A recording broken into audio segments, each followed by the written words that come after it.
Hello there, this is Awhobiwom and welcome back to my YouTube channel. If this is your first time, you're welcome, you're welcome, you're welcome. And if you are a returning subscriber, thank you so much for coming back again to see another video. So guys, in today's video, I will be talking about navigating your career path. In the last video, I had talked about things to consider when choosing a university. So I had mentioned a whole lot of things. If you did not watch that video, now will be the right time to go and watch that video and come back to watch this video. So guys, let's jump into the gist for today. I'll be creating two scenarios today. The first is while you're at school, while the second one is while you are a graduate. So the first part, I'm basically talking about people who are still in school and have zero or have no job experience, while the second part is probably you have worked before in a corporate firm, you've graduated, and then you're doing your master's or you have graduated. So yeah, those are the two scenarios I'm going to be talking about. Now, in both cases, what I'm saying applies. I'd like to start by saying some courses are very ambiguous. So law, computer science, management, some social science courses. Now these courses are very, very big and they have like possible job roles in them that we have no idea. Now you could as well be studying law and not even know which part of law you want to practice. And then you could be doing management and not even know what exactly you're going to be managing and all of that. So yes, guys, that is what we are talking about here today. So the first thing I would like to suggest is, as a student, let's take it that you're studying computer science, and it's best for you as a student not to initially, let's take it you're in a bachelor's degree computer science, it's best for you not to limit yourself initially. Try to get a whole feel of what all the fields that are involved in computer science. So don't get into it early to say you want this. It's better to just have an open mind, because like I said, these are ambiguous courses and there are so many job roles that can come out of them. So let me give an example. Maybe I'm a finance student and I'm studying finance and accounting, bachelor's degree, and I don't know what career path I'm going to be moving on to. So what you need to do, first of all, I'm going to preach and preach and preach about LinkedIn until you get comfortable with LinkedIn. So now you would go on LinkedIn, try to search for job roles within the finance and accounting fields. So look for job roles and find the skills that are required for these job roles. Now, while you're still in school learning and doing your finance and all of that, you would also be developing the skills that are required for that job that you have plans on doing. Now, you may be wondering, okay, which jobs? So I've taken out time to look through to find possible job roles for some field. For finance and accounting, we have business analyst, we have reporting specialist, we have finance analyst, operational analyst. When we move towards the logistics side of things, we have supply chain, we have logistics specialist. So these are job roles that you can look for. You just need to go to LinkedIn, go to the job section and type in these jobs and have a feel, see the skills that are required and start to prepare yourself, start to build yourself, because you don't want to start to apply to jobs that you're not skilled for. So let's take it that you want to apply for a job, you've seen a job that you feel like this job is going to work in line with your career path, but you don't have the skills. Of course, nobody's going to hire you. So what you need to do is you need to go find out the skills that are required for this particular job and start to build up on them. Now, for something like law, you have so many job roles for law. We have ethics and compliance specialists, we have legal officers, we have data protection specialists, regulatory specialists, due diligence specialists. These are different job roles within the law field. For management is another very broad field that you would not even know where to start from. So we have project management, we have HR management, that's the human resource. So we have human resource specialist, we have a recruiter, we have customer success management, we have onboarding specialist, we have IT managers. Are different job roles that you can look for and try to see the skills that are required, and from there you develop yourself. Of course, while you're still in school and probably while you're still doing the menial jobs or the student jobs to keep body and soul, you can start to check and see how you can transition yourself, because like I said, this video is addressing people who want to level up with their lives, their careers, they want to move up. That's who I'm talking to. So if that is you, then of course you need to be actively doing something about your career. For computer science, we have so many. The IT industry is so big that you don't even know where you fit in the IT world. Like up till now, I don't even know where I fit in till now. I'm still figuring it out. But yeah, there are so many job roles that you can try out. You can check and see what the requirements are. There's UI UX design, there's product management, there's product design, there is software development, of course, software testing, technical writing. There are so many. Like I said, you go on LinkedIn or any other job site. Indeed is also very good. You could check out the skills that are required for these jobs and try to develop yourself while you are in school or while you're still going about doing your degree. So do not just sit down and wait and tell yourself that, oh, when I graduate, I'm going to be a graduate of financial accounting, so therefore they need to hire me because I graduated with a distinction. No, that is very good. Graduating with a distinction is very good. However, having skills to back up the distinction that you have is even better. Another way we can go about this whole career path thing is you need to immerse yourself in self-development and self-learning. You need to put effort into this. There are so many online platforms which you can learn, acquire certificates, and also put on your LinkedIn profile. Now, we have the LinkedIn Learning, we have the Udemy, we have Coursera, we have Kaggle. There are so many, guys. I can't even mention them in this video. So, for example, something like Coursera, you have like free trials, or you could take some courses without having the certifications.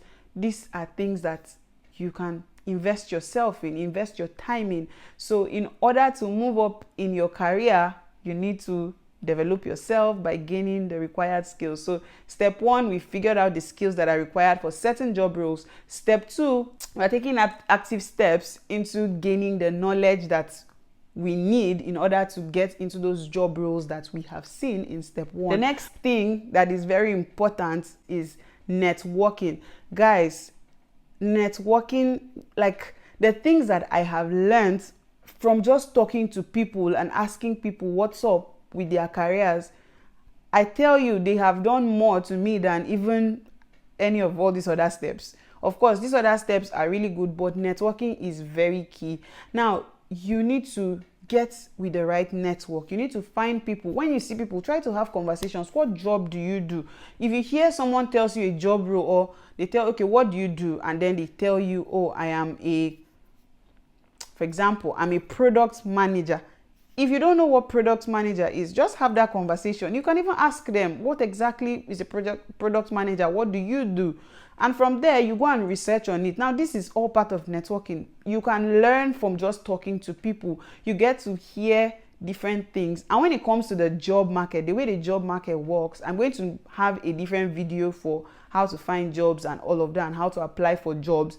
Now, the way it works is referrals go a long way than you just blindly applying to a company. So the only way you can get referrals is by networking. So when you've built a network with people who have moved up in their careers, you really never can tell that the career that you have been looking for is just a question away. The next step is developing your soft skills. This is still part of your skills. So developing your soft skills. Now, these are skills that are underlooked. So many times we just write on our CV that we are communicators, we are this, we are that. These are things that we just write for the sake of it. But truly, in every single job that you see, every job posting you see online, you notice that aside the technical skills that are expected of you, there's also the soft skills. Interviews that I have gone to in the past, apart from when they ask you, you have to show you talk about yourself and all of that, there's always a part of the interview that focuses on your soft skills. How are you able to communicate? How are you able to listen? Are you a team player? They give you scenarios, they paint scenarios for you and ask you questions, and the way you answer would give off the kind of soft skills or your soft skills ability. Now, I read somewhere that the 3 top needed soft skills are digital literacy, communication skills, and adaptability. Now, adaptability it is very, very high on this scale, because adaptability will talk about resourcefulness. It will talk about how are you able to cope. A pandemic happened. A lot of companies changed the way they operate. A lot of things changed. A lot of people had to adapt to the new normal. So adaptability is one of the top skills in 2021 that you need to have. Of course, all of us have adapted to 2021 and post-COVID and all of that. All of us have adapted, but that's not exactly what I'm talking about. I'm talking about it as a soft skill. So how resourceful are you?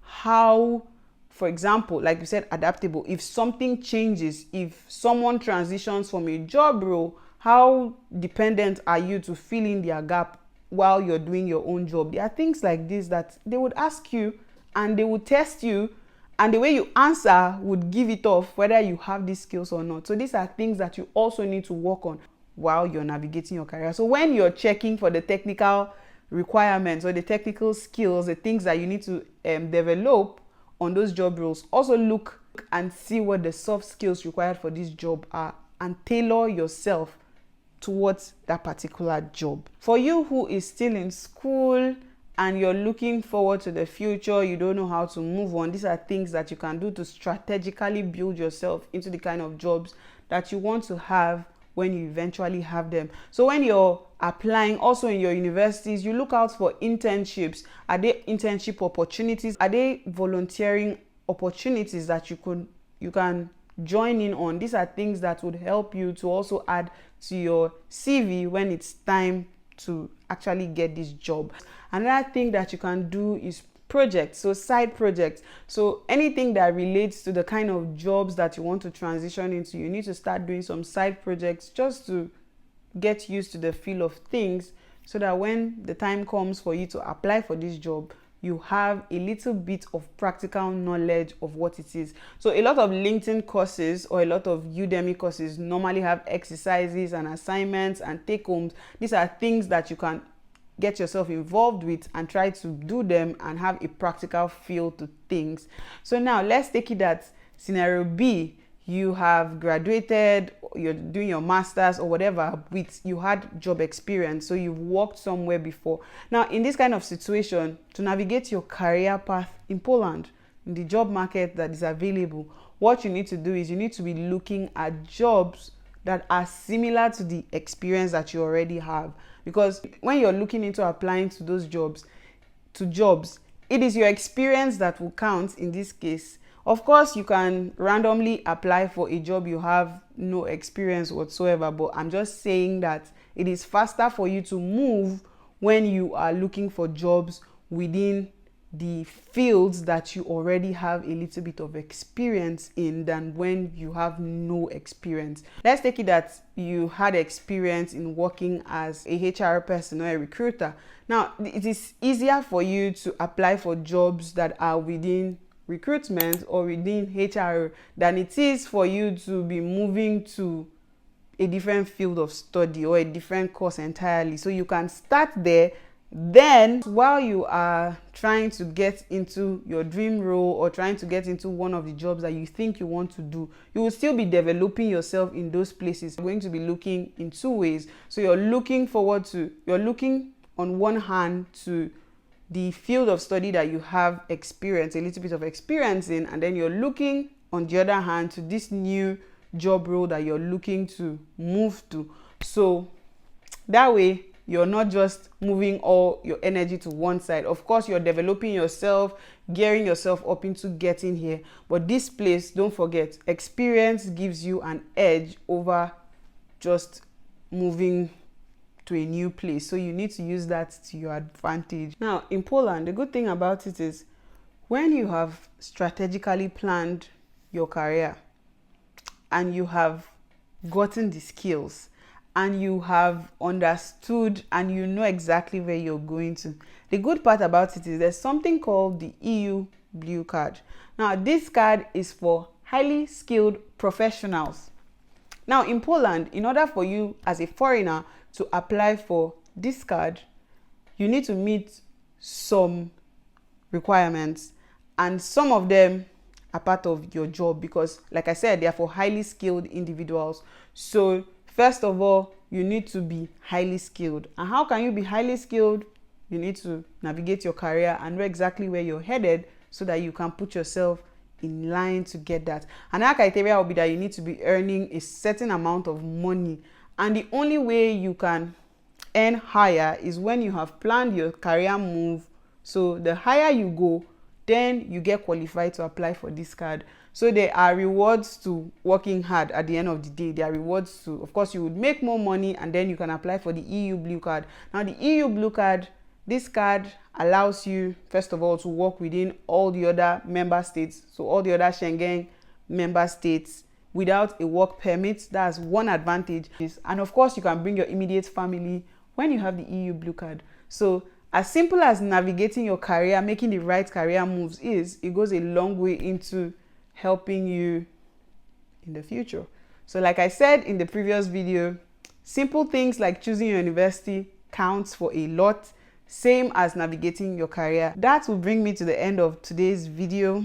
In the next video, I will talk about job availability, how to find jobs, marketable career path, what graduates of Polish universities earn, budgeting, and all of that good stuff. Until next time, stay safe and I will see you in the next one. Bye! You can't take it from me, 'cause I'm the one who's giving